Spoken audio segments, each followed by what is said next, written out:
when you get your clay, you are going to have a square rectangle type shape, about a pound, that'll look like this.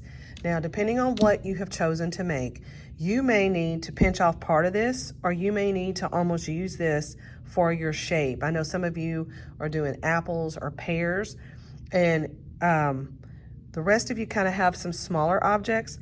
So let's say that you wanted to pinch this apart to form part of your shape, and you can decide how big you want your object to be. But I'm gonna want you to just consider wedging it. You just pick it up and you do it on each side of your clay, and it's gonna compress and push those air bubbles together. And you can leave it rectangle if it needs to be rectangle. You can push it together, which normally when you do a type of pinch pot, because some of you may need a pinch pot or you may not need a pinch pot. And you're gonna, if you're gonna make a pinch pot, but if you're gonna shape it into something else, then you can just start pinching it together and deciding what you want to make, and then you have to shape it. So let's say you want to make a bird, and then you're going to need that round part for the head, and then you're going to need an oval part for the body. And so you just push and shape and twist it. If you end up with cracks or crevices, be sure that you smooth those in, so you push those air bubbles back out. And you can tap it to round it off. You can add pieces to it to round it off if it's not exactly what you want it to be. And let's say you were making a bird and then you need to pinch off. Usually if you'll do the beak by pinching, that'll work. If you're making turtle legs or other things, then those are probably going to be done by wedging. Now, this can't be left this way. It's going to have to be hollowed out. So depending on what you're doing, you may have to come in, put you in a hole of some kind to break that apart, or your clay is going to be too thick for firing, and then that will cause an explosion just like air bubbles will. So that's just pushing, pinching, and pulling. You don't have to do a pinch pot to create some of your forms. It depends on what you're doing. And then you take your tools and you work with it and smooth it and get it to where you want it, the way you want it to look. And then once it's set up, you'll add your surface textures. But let's say that you want to do a smaller pinch pot, because let's say you want to make a seashell, and this one's already started. It just needs to be shaped up a little bit more, and it needs the details put in it. So if you are making a pinch pot that's making a turtle shell, maybe you want to make a mushroom, and you can do that through the pinch pot. So it's just taking your shape. It can be an oval in this case, and then you're using your fingers and your thumb to pull that apart to make the form. Now remember, you want your edges to be the same thickness if possible. Well, you want it, not possibly. And then you shape it, and then you just start smoothing it out, get it the shape you want. And you can make these as large as you want. I'm doing small ones just for demonstration purposes. And then once it's set up, you'll use your tools, paper clips, forks, and then you'll add your designs. Now, you'll notice that I'm missing the little end part here. I could do that with a slab. I could do that with a coil, and then I can just make that shape. This is where your scoring will come into play. And I can get it the shape I want and see if I like it there. And if I don't, then I can cut that down a little bit. I can put it up like that. So then when you score, you're gonna have to roughen up the surface of your clay, and then you have to roughen up the piece you're putting it on. And then you're gonna add just some water. You're gonna just put your finger in a little bit of water, and then you'll rub the water onto your piece, and then set it up, decide how you want it.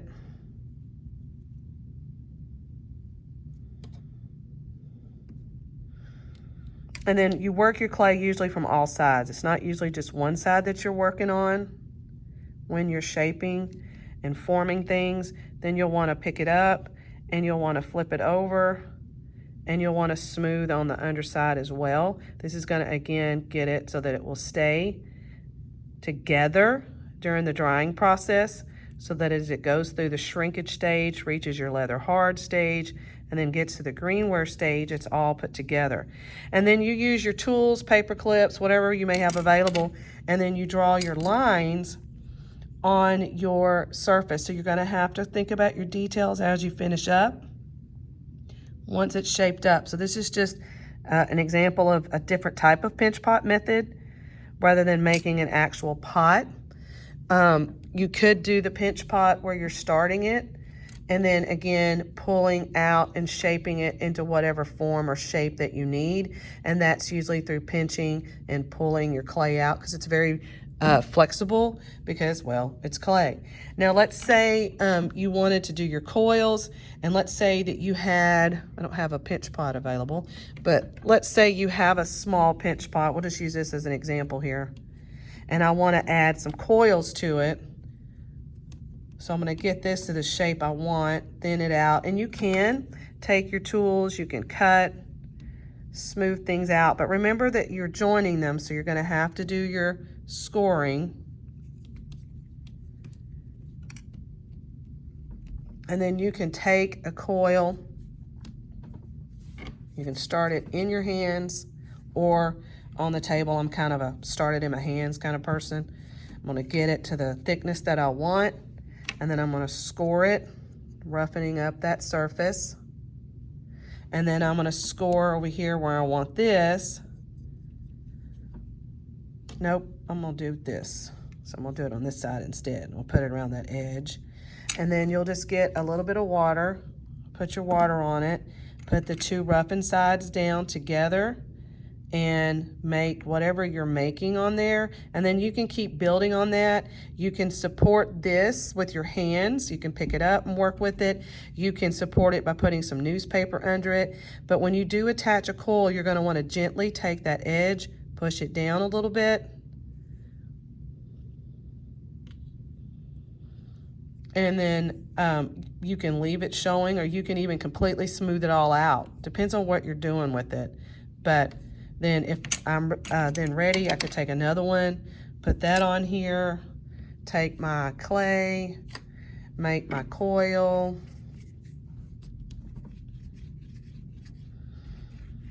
Because coils are even thicknesses running from, I run from here to here. If you hear it thumping on the table, then you have too much pressure and it's not round, because remember, it's going to be a rope-like piece of clay. Score that part, add a little more water, and then keep building up whatever it is you're making.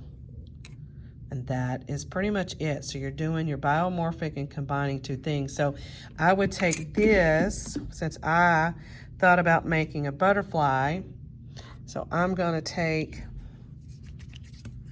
get a pretty large piece of clay, a coil that's going to be a little thicker, and it's going to be the body of my butterfly, like that. And then I would combine these two together. And if this isn't thick enough, because this side is, then I can take and cut that off, peel it off, start another one, and make them the same, and work from there. And then you would score them, slip them, stick them together, and then I would add whatever other parts I need and all my textures and my details.